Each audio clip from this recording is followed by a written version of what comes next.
তুমি ভাবতে পারো, আমি ভাবি না। আমি তোমাকে শিল্পী ভাবি। তুই শিল্পী। আর ও আমজনতার টাকা মেরেছে, আমি ব্যাংক লুট করেছি। দুটো এক এক তো। অবশ্য আজকাল তো কেউ আর ব্যাংক ডাকাতি করে না। পরের বার করবো। পরের বার একটা স্মার্ট কিছু একটা করতে হবে।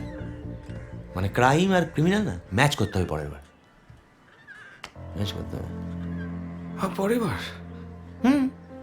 পরের বার না। সিরিয়াল কথাটা কেন? সিরিয়াল লয়ার, সিরিয়াল কিলার নয় কিন্তু। আপনি আপনি কি সত্যি উকিল?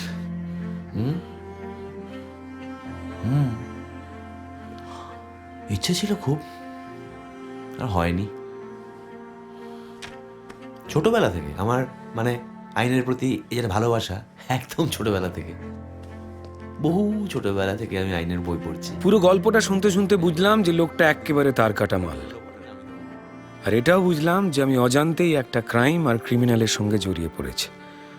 কারণ যতই সে তার মিশনের পক্ষে যুক্তি খাড়া করছিল, বা যতই তার চিহ্নিত লোকজন কত বড় রাক্ষস সেটা প্রমাণ করছিল, আমি কিছুতেই ভুলতে পারছিলাম না, সবকিছু বাদ দিলেও সেই নির্দোষ সিকিউরিটি গার্ডটার কথা। এই আর কি। আমার গল্প ছাড়ো। না, আমি বুঝতে পেরেছি,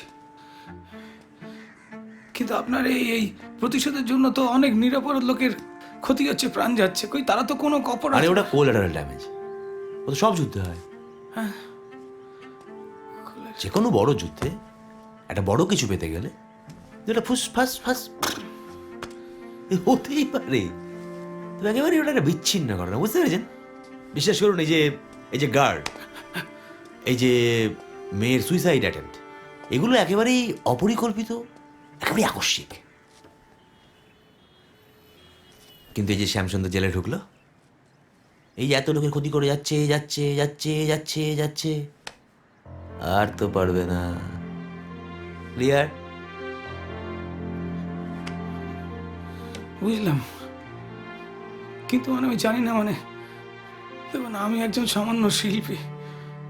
এই ভগবান ভগবান খেলা শয়তানদের শাস্তি দিতে ভগবান লাগে না, লাগে ওবেরম্যানশনদের। ভগবান যখন মারা যায় তখন ওরা ঠিক করে কোনটা ঠিক, কোনটা ভুল, কোনটা ন্যায়, কোনটা অন্যায়। নেটসের নাম শুনেছেন? কোনো উকিল বিদেশি বুঝি? লয়ারও না, শিল্পীও না, দার্শনিক। ভালো ভাবতেন। ওবেরম্যানস কথাটা ওনার। এর মানে হচ্ছে যে এমন একটা ক্ষমতাবান, প্রতিভা সম্পন্ন, ক্ষুরোধার একটা সুপারম্যান,